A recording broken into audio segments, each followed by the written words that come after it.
Hi friends, this is plant lover Neil and you are watching Plants My Love. In this video, I'll tour my terrace garden with you and show you all the plants that currently I have in my terrace garden. Also, I'll share the backstory of each and every plant, that how I grew it from seed or cuttings and what problems I faced during the growing period, and some plants that have survived even very bad conditions. So stay tuned. I'll see you in my terrace garden.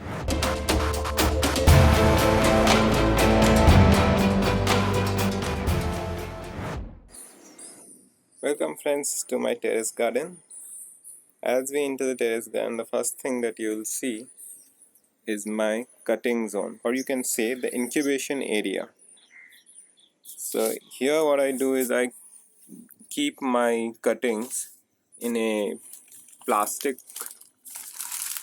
polythene bag, covered in a plastic polythene bag. The reason for covering this in plastic polythene bag is to ensure the appropriate amount of moisture is maintained. So you can see I'll just remove it.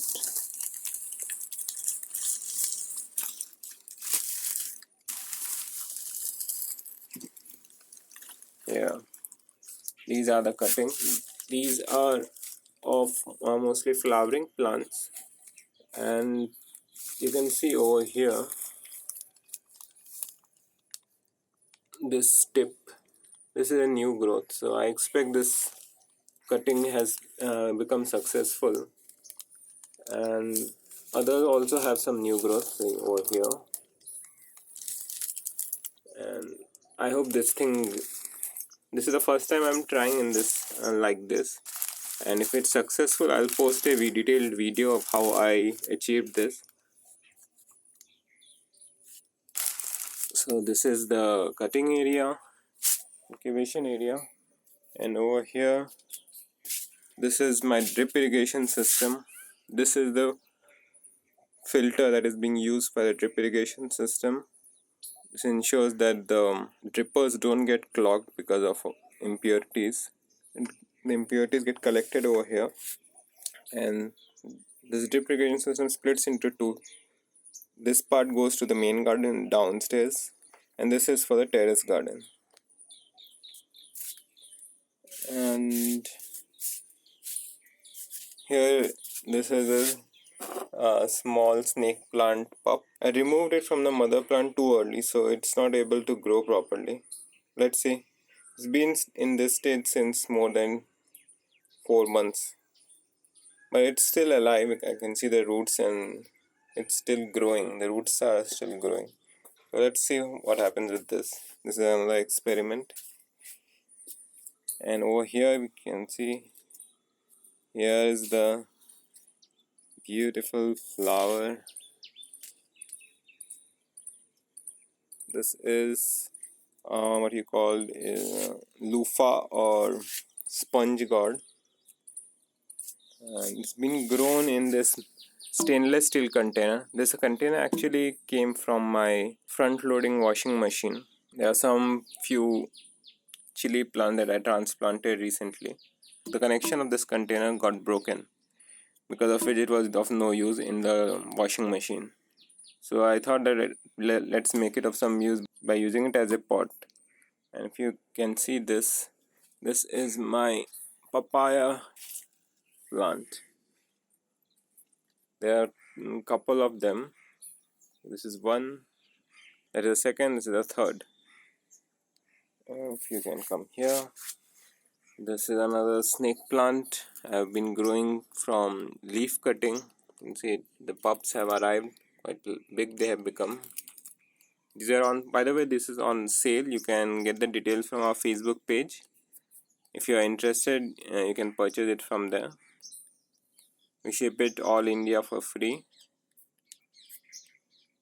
And this is Malabar spinach. You can see how beautiful succulent leaves they have got, thick and full with water. New shoots have also come up. I had harvested some of them. I had used them for making pakoras, so that also came quite nice. And over here This is a snake plant. This also is generating new pups. You can see, if you can, let me see. Yeah, here is one. You can see.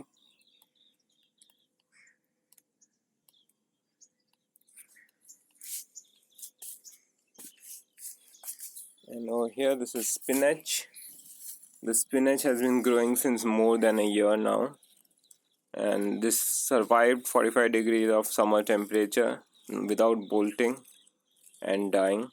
So this is the story of the spinach, and over here you can see the tall, very tall. Lady's finger, it's reaching the skies. So, and in the top there is one lady's finger that I'll be harvesting today. Yeah, beautiful lady's finger. The leaves are so thin on the top. I don't know how it's photosynthesizing. So thin leaves, but still it's producing almost 1 week. In 1 week it produces 2 lady's finger. That's quite a bit. And new shoots have also started coming up. New shoots with flowers. So it's liking this growing medium. The backstory of this lady's finger is I tried initially to grow it using hydroponics. So that's why you can see this bag. And initially it did germinate in the hydroponic system, but later at later stage it started showing symptoms of deficiency. The leaves started drooping, and that's why I shifted it from the hydroponics to a normal grow bag. So that's the backstory of this plant. And over here you can see the lush, not lush green, but relatively green plant of my sweet potatoes. This has been growing now since around 4 to 5 months, and I guess I'm expecting a good harvest from them. The tubers have suddenly formed. The soil line has raised by more than an inch. So the tubers are, I can't see the tubers over here, but on the other plant that I've got, I can show you the tubers, quite easily visible. This I had removed the amaranth that was growing over here, some wheat, and I've instead placed 2 plants. This is another chili sapling, and this is brinjal, long brinjal. I had grown this from cutting. I've rooted it in cutting, and it has come quite nicely. So this is the brinjal plant, and over here you can see one more sweet potato plant. And in this I can show you the tubers. The tubers are clearly visible. Over here you can see. You can see this red. This is one of the sweet potato tubers. Yeah. I expect not a very huge harvest, but around 1 kg of harvest would be good for a grow bag. So, and this is the third papaya plant. This requires more soil, but since I am constrained at present with the soil, I'm still trying to grow it in this small growing medium. Let's see whether it sets fruit or not. So I've grown 3 plants because for papaya mostly we require around 5 plants to be sure that we get a male and female plant. As papayas are unisexual, the male and the female plant are separate, and 5 plants will guarantee you that at least one female fruiting plant would be present. In fact, there is one more third sex in papaya, that is hermaphrodite, that doesn't require any male plant, and it sets fruit without them. So you can see this papaya plant has grown pretty well. Huge leaves compared with my hand. New leaves are also coming up nicely.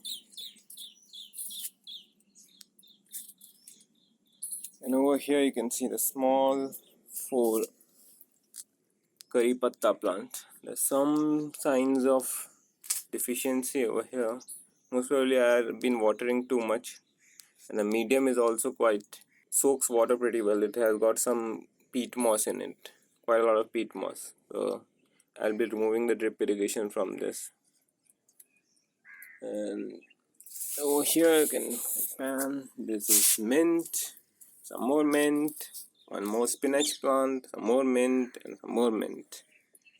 The backstory of this mint plant is I've grown all these mint plants from cuttings, and the thing is I've been trying to grow this since a year or so, and every time I try to grow it, the roots formed, but when I transfer it to the soil, it failed. And online, when I saw it, everyone used to say it's very easy to grow, and that instead of encouraging me, discouraged me because I was unable to grow it, even if it was so easy to grow. So ultimately, I succeeded. The trick that I used was I changed the growing medium from water to soil, that to a sandy soil, and I placed it in initially in partial shade, then in full sun. That allowed the roots to develop pretty well, and ultimately, when I transplanted, the plant didn't die, and I got not only one but four mint plants. These are grown from cuttings from the vegetable market. Also, this I forgot to tell about the backstory of this Malabar spinach plant. 1 second. The Malabar spinach plant also I've been trying to grow since 1 year or so. I bought the seeds from China, and when I sowed those seeds, instead of Malabar spinach I got some type of grass. That was very disappointing. But ultimately I got hold of the seeds. But then also it was very difficult to grow this plant. In fact, in this plant I am amazed that it grew, because what happened was I had tried to germinate around 5 to 10 seeds, out of which 4 seed 10 seeds I had tried to germinate. 4 seeds germinated, and one of them was this plant.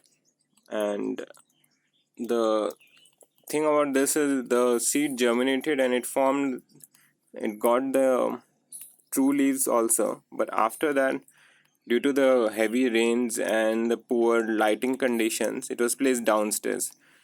The plant got affected by what do you call fungus. It's called damping of fungus. So the roots, the section from the stem to the root, the crown section, that got molded and the plant fell. And I thought that it's of no use, but I still thought I knew that the Malabar spinach is extremely easy to grow from cutting. So I thought, why not try it? When this plant was so small, I tried to grow it from cutting, and see the result. So even if your baby seedlings are affected by damping off, this plant is so easy to grow from cutting that even if you grow the small immature seedlings from cutting, they grow so nicely.